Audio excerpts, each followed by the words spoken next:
WTC के तीसरे cycle में जो कि 2023 से लेकर 25 के बीच में खेली जा रही है, उसमें इंडियन टीम लड़खड़ाती हुई फिलहाल तो नजर आ रही है अपने दो लगातार होम टेस्ट मैचेस हारने के बाद। और सीरीज 12 साल बाद अपने घर पे गंवाने के बाद इंडियन टीम की राहें काफ़ी मुश्किल नजर आ रही हैं। अब WTC के फाइनल खेलने के चांसेस काफ़ी रेयर ही नजर आ रहे हैं कि ऐसा हो सकता है। ऐसा हो भी सकता है, लेकिन इसके चांसेस अब बहुत ही कम हो चुके हैं। अगर 20 दिन पहले ये दो टेस्ट मैचेस होने से पहले अगर आप पूछते तो शायद टॉप 2 में इंडिया फिनिश करती, लेकिन अभी टॉप 2 में फिनिश करने के लाले पड़े हुए हैं। और फिलहाल इंडिया के 6 टेस्ट मैचेस बाकी हैं, जिसमें से 4 जीतने होंगे और एक मैच ड्रॉ करवाना होगा। साथ ही में अगर आप देखें तो न्यूजीलैंड के खिलाफ जो सीरीज में हार मिली है, उसके दूसरे टेस्ट मैच में जहाँ पे पुणे में दूसरी इनिंग्स में अगर आप देखें तो फिर से एक कोलैप्स देखने को मिला, जहाँ पे यशस्वी जायसवाल ने आपके लिए उसी तरीके की शुरुआत की थी जिस तरीके की उम्मीद लगाई जा रही थी कि इंडियन टीम फाइट बैक दिखाएगी, फाइट करेगी इस मैच में, और वही करते हुए यशस्वी नजर आए। लेकिन यशस्वी को अगर छोड़ दिया जाए तो कोई भी भारतीय बल्लेबाज इस तरीके से इंटेंट दिखाता हुआ नजर नहीं आया जिसको देख के कह सके कोई एज अ फैन कि इंडियन टीम ये मैच जीत रही है या फिर जीतने के लिए जा रही है। अगर आप देखें तो यशस्वी ने वही कारनामा किया था जो करीब 2009 में, जब आप देखें 26-11 जब धमाका हुआ था इंडिया में, उसके बाद जब इंग्लैंड की टीम इंडिया आई थी टेस्ट मैच खेलने, वहाँ पे 387 का रन चेज था, जहाँ पे वीरेंद्र सहवाग और गौतम गंभीर ने जो शुरुआत दी थी उसी तरीके की शुरुआत लगभग वीरेंद्र सहवाग वाला काम यहाँ पे यशस्वी ने कर दिया था। लेकिन उसके बाद अगर आप देखें तो कोई भी ऐसा नहीं दिखा आपको जो कि लगे कि हाँ ये मैच हम जीतेंगे। और यही सबसे बड़ी कमजोरी नजर आ रही है इस समय भारतीय टीम की कि आपको बल्लेबाजी के ऊपर बिल्कुल भी कॉन्फिडेंस नजर नहीं आ रहा, बल्लेबाजी आपको कॉन्फिडेंस देती हुई भी नजर नहीं आ रही। और यही चीज होगी जो कि ऑस्ट्रेलिया में एक्सपोज हो सकती है आपके लिए, खासकर कि बैटिंग। अगर आप देखें तो बैटिंग अगर अच्छा नहीं करेगी तो आपकी बॉलिंग थोड़ी सी वीक नजर आ रही है मोहम्मद शमी के ना होने से। और इंडियन का टीम का स्क्वाड फिलहाल परसों रात को अनाउंस कर दिया गया था। अब शायद इतनी जल्दबाजी क्या थी, ये भी कुछ लोग सवाल उठा रहे हैं कि इंडियन सेलेक्टर्स को इतनी जल्दी क्या थी इंडियन टीम के BGT के इस स्क्वाड को अनाउंस करने की। ये तो आप टेस्ट सीरीज खत्म होने के बाद भी कर सकते थे, जो कि फिलहाल अभी एक टेस्ट मैच बाकी है मुंबई में। अब यहाँ पे अगर आप देखें तो BGT में जो स्क्वाड अनाउंस की गई है उसमें भी काफ़ी सरप्राइजेज हैं, जैसे कि अक्षर पटेल को नहीं रखा गया है, कुलदीप यादव को नहीं रखा गया। हाँ, आप मान सकते हैं कि इतने स्पिनर्स नहीं दिए जा सकते, क्या वॉशिंगटन सुंदर की जगह पे अक्षर पटेल को नहीं रखा जा सकता था? हाँ, अब कुलदीप यादव वाले मामले में ये भी कह सकते हैं कि चलिए उनकी परफॉर्मेंस उस तरीके की नहीं थी पिछले मैच में जो उनसे उम्मीदें थी, लेकिन Akshar Patel as a pure batsman खेल सकते हैं आपके लिए नंबर 4-5 पे। अगर आप चाहें तो उनको बैटिंग ऑर्डर में ऊपर भी भेज सकते हैं। लेकिन अगर आप दो ऑफ स्पिनर ले जा सकते हैं तो क्या आप दो लेफ्ट आर्म स्पिनर नहीं ले जा सकते? ये सबसे बड़ा सवाल है जो ये स्क्वाड अनाउंस किया गया है, जो आप देख भी रहे होंगे पीछे बैकग्राउंड में। साथ ही में एक चीज़ और जो देखने को मिली है कि आपने मिचेल सेंटरल नहीं संभाल पाए, आपसे नहीं संभाले गए। और जिस तरीके से मिचेल सेंटरल को आपने खेला है ना, ऐसा लगा कि मुथैया मुरलीधरन और शेन वॉर्न बॉलिंग करवा रहे हो खब्बे हाथ से, मतलब बाएं हाथ से। साथ ही में अगर आप देखें तो इस तरीके का परफॉर्मेंस मिचेल सेंटरल का आज से पहले कभी भी नहीं आया था जो इस सीरीज में आया है। और सबसे बड़ी बात, किसी ने भी नहीं सोचा होगा कि न्यूजीलैंड की टीम वो टीम होगी जो 12 साल बाद इंडिया को टेस्ट सीरीज हराएगी इंडिया के घर में। साथ ही में अगर आप देखें तो बहुत कुछ उल्टा पुल्टा हो रहा है, और इसी वजह से मेरे को लगता है ये इंडियन टीम के साथ हुआ भी है। और ये जो 19 वाला चक्कर है ना, 18 सीरीज हम लगातार अपने घर पे जीते थे, अब 19वीं सीरीज की बारी आई तो हम हार गए। 19 का फैक्टर पिछले साल भी था, 19 नवंबर, जहाँ पे हम फाइनल हार गए थे ऑस्ट्रेलिया से वर्ल्ड कप का। तो ये 19 वाला चक्कर जो है ना इंडियन टीम को फेवर तो नहीं करता।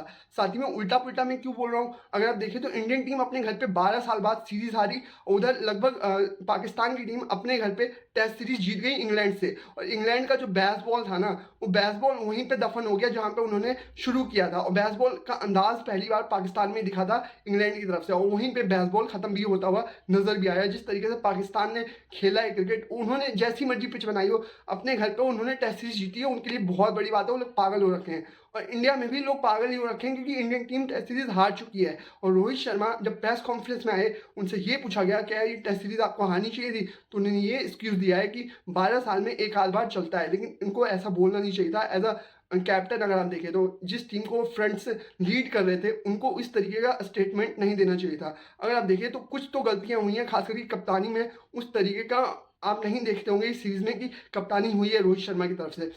और कई ऐसी चीज़ें हैं जिसको अब आपको यहाँ से कोई चीज़ खोने के लिए नहीं है, सब कुछ पाने के लिए होगा आपके लिए।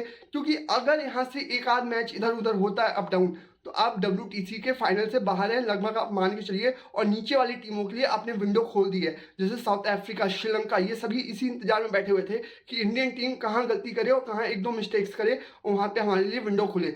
फिलहाल अभी भी आप नंबर 1 पे हैं, लेकिन वो मार्जिन जो है ना बहुत कम हो चुका है। 62.8 समथिंग कुछ है इंडिया का परसेंटेज पॉइंट, और ऑस्ट्रेलिया का है 62.5 कुछ है ऐसे समथिंग।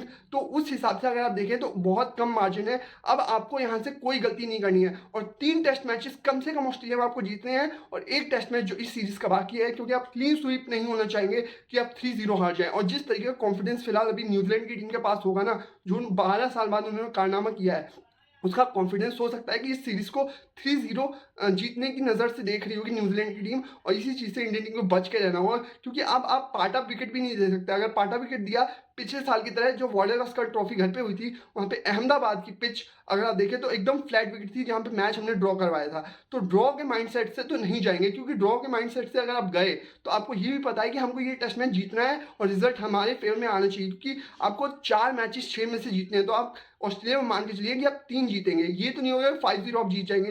3 अगर आप जीतेंगे, जिसमें एडिलेड में मान के चल रहा हूँ कि इंडियन टीम जीत सकती है, साथ ही में मान के चल रहा हूँ कि मेलबर्न में इंडिया का चांस होगा और सिडनी में इंडिया का चांस होगा। बाकी गावा और पर्थ में आपके बहुत कम चांसेस नजर आ रहे हैं, यहीं से अभी सीरीज स्टार्ट भी नहीं हुई है। साथ ही में अगर आप देखें तो कहीं ना कहीं ये तो है चीज़ की इंडियन टीम बड़े मौकों पे हमेशा लैप्स करती है, जो कि इस बार भी हुआ है। और कई ऐसे प्लेयर हैं जिनका करियर लगभग खत्म होने की कगार पे पहुंच चुका है। हो सकता है कि साल भर, 18 महीने, ऐसे कुछ और लंबे करियर रहे, बस उसके बाद खत्म ही होते हुए आपको कुछ प्लेयर्स इस टीम से नजर आएंगे। और ट्रांजिशन फेज में जब टीम होती है ना, तो ऐसे मौके आते हैं जहां पे आप नहीं चाहते कि आपकी टीम कहीं ना कहीं बड़े प्लेयर्स को मिस करे, इसीलिए बड़े प्लेयर्स का होना भी जरूरी है। और साथ ही में ये वही टीम है जिसने 18 टेस्ट सीरीज जीती है। 18 टेस्ट सीरीज आज तक की पूरी क्रिकेट हिस्ट्री में किसी टीम ने अपने घर पे लगातार नहीं जीती है। ऑस्ट्रेलिया ने सेकंड नंबर पे आता है नाम ऑस्ट्रेलिया का, जिन्होंने 9 या 10 सीरीज अपने घर पे लगातार जीती थी, लेकिन पिछले दोनों सीरीज वो अपने घर पे हारे भी हैं हम ही लोगों से। तो ये चीज आपको देखनी होगी कि इसी टीम ने आपको आदत भी दिलाई थी 18 सीरीज बैक टू बैक जीतना। कोई मामूली काम नहीं होता, कोई हलवा वाली बात नहीं होती कि आपने तुक्का मारा और आप जीत गए।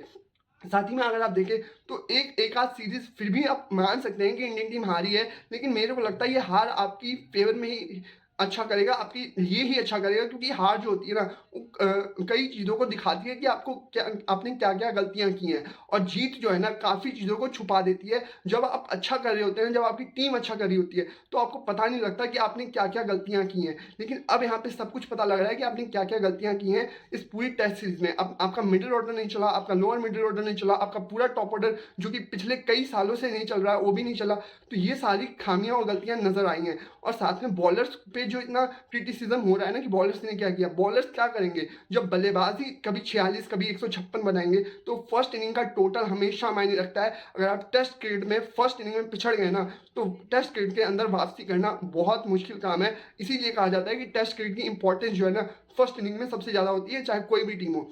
अगर फर्स्ट इनिंग में कोई टीम पिछड़ जाती है तो उसके लिए वापस आना बहुत ही मुश्किल नजर आता है, उस टीम के लिए भी और उनके फैंस के लिए भी। साथ ही में आप देखें तो मेरे को लगता है ना कि यहाँ पे बहुत चांसेस है कि साउथ अफ्रीका टॉप 2 में फिनिश कर सकती है, क्योंकि एक मैच उनको बांग्लादेश से खेलना है, जो कि मैच वो जीत सकते हैं, क्योंकि पिछला मैच वो जीते हैं बांग्लादेश के खिलाफ। बांग्लादेश उनका काम खराब करे, हम तो यही चाहेंगे कि बांग्लादेश साउथ अफ्रीका को हरा दे। उधर न्यूजीलैंड पता नहीं जाएगी नहीं जाएगी टॉप 2 में, मेरे को नहीं लगता कि न्यूजीलैंड की टीम आपको टॉप 2 में नजर आएगी WTC के पॉइंट्स टेबल में, क्योंकि वो 4 मैचेस बाकी हैं, जिसमें 3 इंग्लैंड के साथ खेलने हैं न्यूजीलैंड को अपने घर पे, और इंडिया को एक मैच खेलना है मुंबई वाला। तो चारों के चारों न्यूजीलैंड जीतेगी, तभी उनके चांसेस होंगे। तो ये कहते नहीं है कि न्यूजीलैंड ने अपना काम उनका पहले से खराब था, हमारा खराब करके वो टीम जा रही है, मतलब हम तो डूबे शर्म तुम्हें भी ले डूबे, वो वाली कहावत आपने सुनी होगी। वही चीज़ हमारे साथ की है न्यूजीलैंड ने कि हम तो नहीं जाएंगे और तुम्हें भी साथ में नहीं जाने देंगे। तो उन्होंने अपना काम पहले से खराब था, उन्होंने हमारा भी खराब किया। अगर श्रीलंका की बात की जाए तो श्रीलंका को 2 मैचेस ऑस्ट्रेलिया के साथ खेलने हैं, और बाकी उनके मैच जो होंगे साउथ अफ्रीका के साथ होंगे उनके घर पे। तो श्रीलंका के भी चांसेस ऑस्ट्रेलिया को अपने घर पे हरा सकते हैं। आप मानिए ना मानिए, ऑस्ट्रेलिया को बहुत तंग करेंगे। श्रीलंका जिस फॉर्म में नजर आ रही है ना, श्रीलंका हो सकता है कि कई टीमों को यहाँ पे सरप्राइज करे, ऑस्ट्रेलिया या फिर साउथ अफ्रीका दोनों को सरप्राइज करने का मादा रखते हैं, और साउथ अफ्रीका के चांसेस सबसे ज्यादा लग रहे हैं। तो देखना हो कुल मिला के होता क्या है, और इंडियन टीम क्या जा पाती है या नहीं जा पाती, क्योंकि आपके लिए सबसे बड़ा चैलेंज यही होगा कि आपकी बैटिंग किस तरीके से फॉर्म पाती है, कि फॉर्म बहुत इंपॉर्टेंट होगा। अगर फॉर्म नहीं आया ना तो ऑस्ट्रेलिया जो है ना, आपको कहीं भी चांस नहीं देगा। और ये मत सोचिएगा कि दोनों टीमें 5-0 जीत सकती है। ना ऑस्ट्रेलिया 5-0 जीतेगी, ना इंडिया 5-0 जीतेगी। ये सीरीज जो होगी ना 3-2 हो सकती है, फिर 2-2 हो सकती है। तो इंडिया तो यही चाहेगी कम से कम हम 3-2 तो फिनिश करें। तो अब देखना हो कुल मिला के होता क्या है। फिलहाल आपको ये वीडियो कैसी लगी, आई होप वीडियो अच्छी लगी हो। अगर वीडियो अच्छी लगी है तो प्लीज़ इसे शेयर कीजिए ज़्यादा से ज़्यादा। साथ ही में अगर इंस्टाग्राम और फेसबुक पेज पे देख रहे हैं तो हमें लाइक और शेयर जरूर कीजिए। और साथ ही में वीडियो कैसी लगी है कमेंट बॉक्स में कमेंट करके जरूर बताइएगा। फिलहाल अभी के लिए इतना ही। Thank you very much.